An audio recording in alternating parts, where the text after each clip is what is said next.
Hi, I'm Zeke with another edition of Odd Job Fix. Today's edition we have a mid-century Chippendale tilt-top table. It was split completely in two, so let's get started. I'll show you what I did.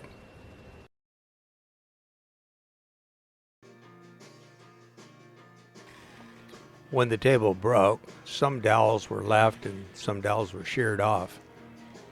Rather than trying to locate the dowels in exactly the same place, I simply sawed them off flush, and I'm drilling new dowels here, new locations.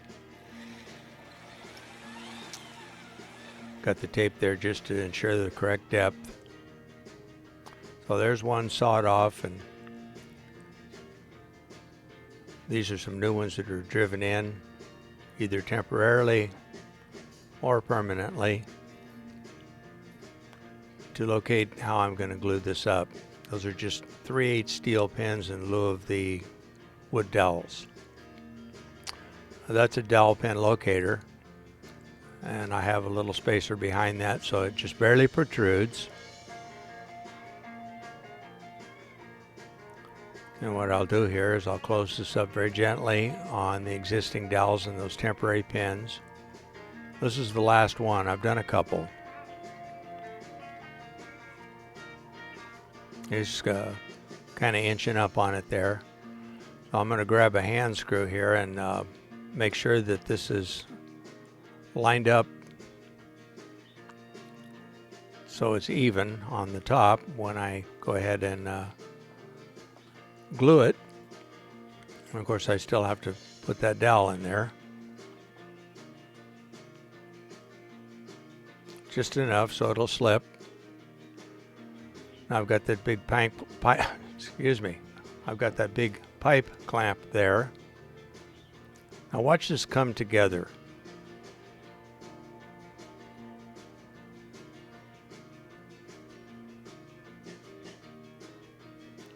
And that's why I left just the point of that dowel pin hanging out there.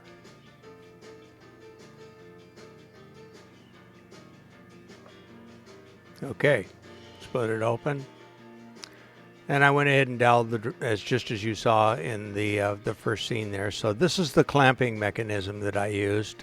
There were some braces under the table that I reattached to assure that the thing was all in one plane. And those braces, the screws weren't holding very well. They pretty much had served their useful life. It seemed like they'd been in and out a couple times. So what I'm doing here is I'm trying to locate right over the center a pilot hole. I'm going to use this 25-pound weight to kind of hold it in place. And I have a stack of washers and whatnot on a Forstner bit so that it won't drill any deeper than I need in order to plug that hole flush so I can drill a new screw hole. And that's what I'm doing right here. So I've got a few of those to do. Now that you see, the one is awfully close to the parting line, and elsewhere one of those was unfortunately right on the parting line, and I think that aided in splitting the table. So I'm going to mark the depth of this dowel, cut it on the bandsaw, check it for depth, and then go cut some more.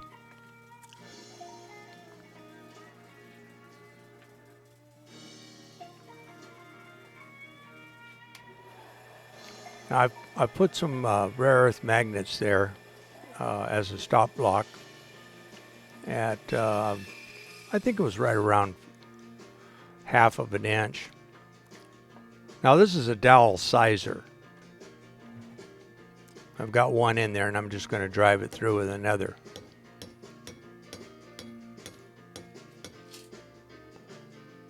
As you can see, what it does is it leaves little grooves for gluing, and make sure that you've got the correct size. In this case it's 1/2 inch. So I'm going to use a little hide glue. Excuse me, I'm using PVA glue on these dowels. So a little bit in the hole, a little bit around the dowel, and they slip in just right, not too snug, especially the ones that are near the parting line there where I glued the table up, where I did use hide glue for the ability to clean it up post-gluing. But I feel that this is pretty strong. Now that I've got those set, I've got these braces back on, and I located the base where it's supposed to be. This is a tilt-top table, so I'm inserting the pins now for the tilting mechanism, and then I've used some business cards for spacing so that there won't be any friction when the table is tilted.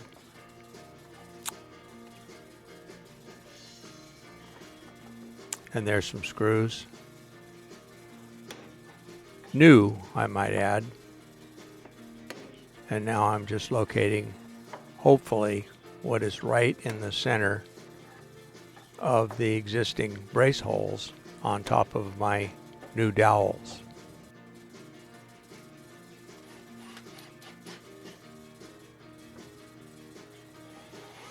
So that's a centering drill.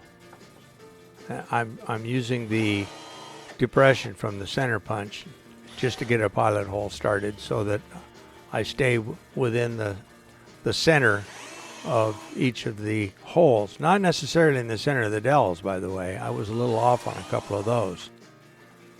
But that's okay, as long as I've got some new wood to screw into. All right then. That's a chunk of paraffin wax, and I was dragging the screw across it a little bit just to wax it up. Soap works well too. But I'm going to hand tighten these because I want to feel the torque. I don't want to strip these out because the table is 3/4 of an inch thick, and point and all on the screws, I don't dare go much more than a 1/2 inch into the wood. So in terms of really good purchase, there's only about 3/8 of thread that is doing all the work here. So I definitely don't want to pull that out. So I'm just going to hand tighten these a little bit at a time until I feel that they're doing their job.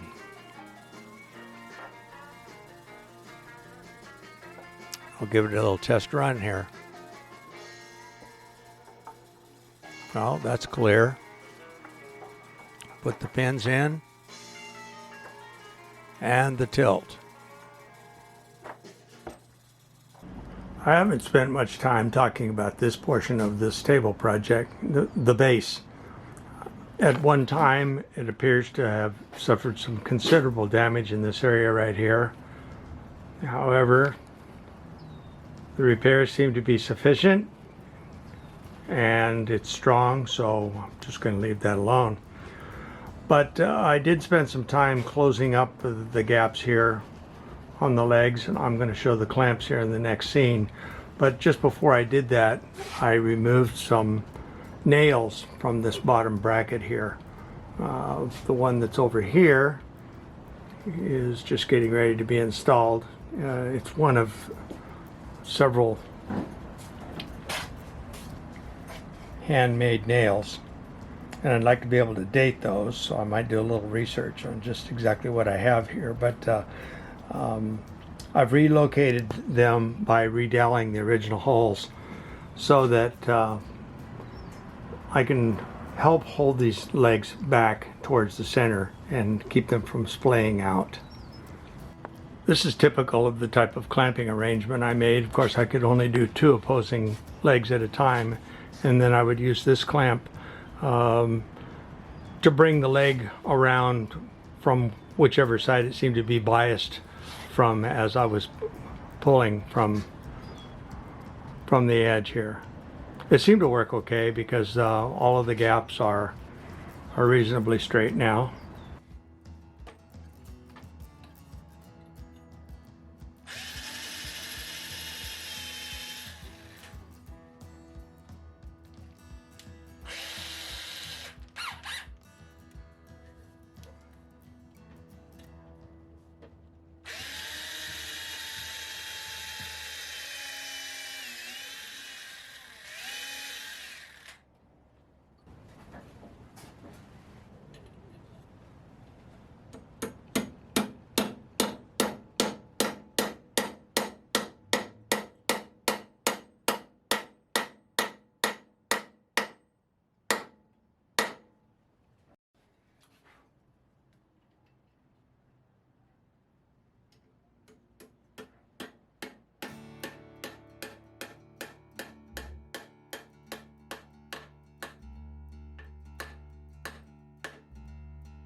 One nail was completely missing. It was broken off down in the leg, and I was trying to straighten the other one, the one that looked like an S, and I broke it. So I need to make a couple of nails. These are just common box nails. I put a little tack on top, and it's just giving it, molding it up a little bit, and we'll make our own nails out of a box nail.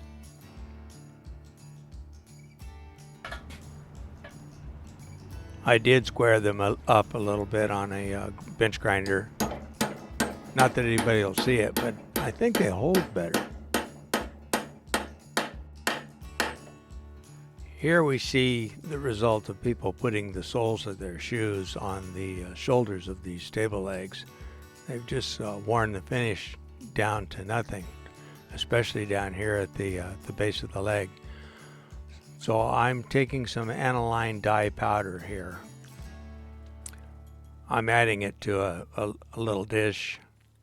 I'm going to use a blend of colors that I think will be just about representative of the tone that this base is, which is, it's a mahogany, but it's been in the sun. So it's a much orangier than the bottom of the table in the earlier part of the video.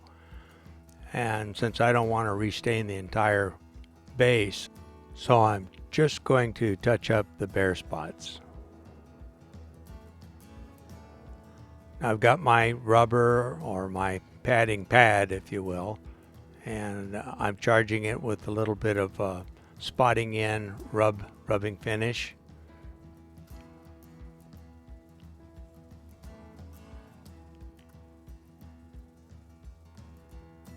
Very gently. Looks pretty good there.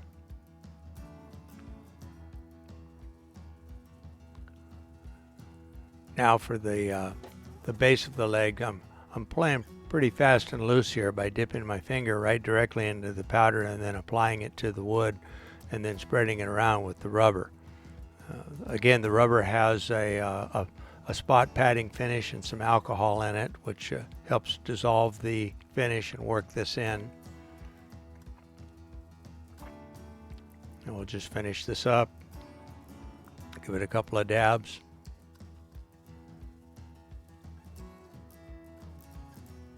And it's ready for a top coat. Well, I had to make some extra buttons for those braces on the bottom of the table. So I'm shade staining them here, and we're going to go ahead and install those with some hide glue.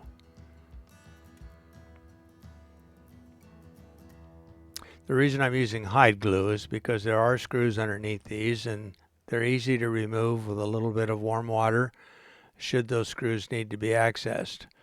The use of PVA glue is the kind of thing that us restorers just hate, because it's very hard to get it back off. So I'd rather give the next guy the advantage. I'll just tap these in with a leather mallet.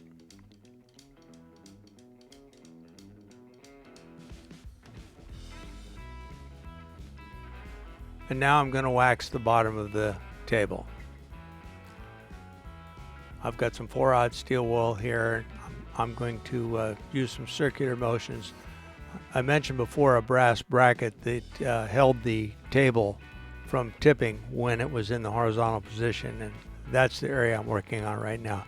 A little bit of dirt around that area, which I cleaned, but it needs some extra attention. So after the circular motion with the grain, with the 4/0 steel wool, except where you can't, and not too much pressure and not too much wax. I don't know, I might be putting a little bit too much on there. When you can see it like that, it's pretty gooey, but it needs it, so there's kind of a balance between how much you put on and how long to dry and when to buff it, that sort of thing. It's just something you get by feel. I've got a sock here. Now this is an all wool sock, which seems to be pretty much the best way to continue to spread that wax around, thin it out, heat it up a little bit, work it into the system, and then let it dry for a little bit so it gets a little harder, and then go back, use another part of the same sock to buff it out. And there's a little cleaning effect, It has a lot of protection, and that's as much as I'm going to do on the bottom of this thing because it is what it is. It's not so bad. This is the brass latch mechanism. I checked it out with a magnet, and it's cast brass. It's pretty crude, but it was also very dirty, almost black. The actual latches are steel, so I removed the handle from the steel latches for polishing purposes. Just put it back together there with the shortest machine screws I've ever seen. And now I'm going to go ahead and put the original wood screws back in. Those are the pins that I polished as well that hold the pivot. Now I want to talk a little bit about my theory and flat screws. I do not try to line them up or clock them. These are short, they're only a half of an inch, maybe 3/4 of an inch, but they're not going into the wood very much. And I do this by feel. I don't want to over tighten them. I don't want to strip them. So they land where they land, whether they look this way or look that way. They're not going to be lined up. I don't believe in that. Here I'm going to give a quick example of the French polishing process that I used on this table. I have the rubber, and it's been charged with alcohol and this time a full finish French polishing compound. I'm barely skimming the surface.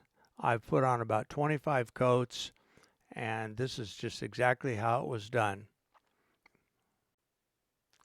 Now there's been some time between these scenes. I did not come back and start putting wax on immediately after finishing the French polishing. As a matter of fact, I waited about a day. And people will take exception to what I just did there, taking a little bit of wax and rubbing it directly on the wood. But I've got a lot of work to do here, so I'm just doing it the best way I can. And as I did on the bottom, I'm going to wool it in, and then I'm going to grab that wool sock and really rub it in, spread it out nice and thin, warm it up a little bit. Before I do that, I opened up the steel wool just a little bit to a little bit drier spot, and I'm just going to go with the grain. Take any roughness that was left behind the French polishing, and now warm it up and rub it in. Using a figure-8 pattern is a good way to do that, followed by nice, even, long strokes with the grain of the wood.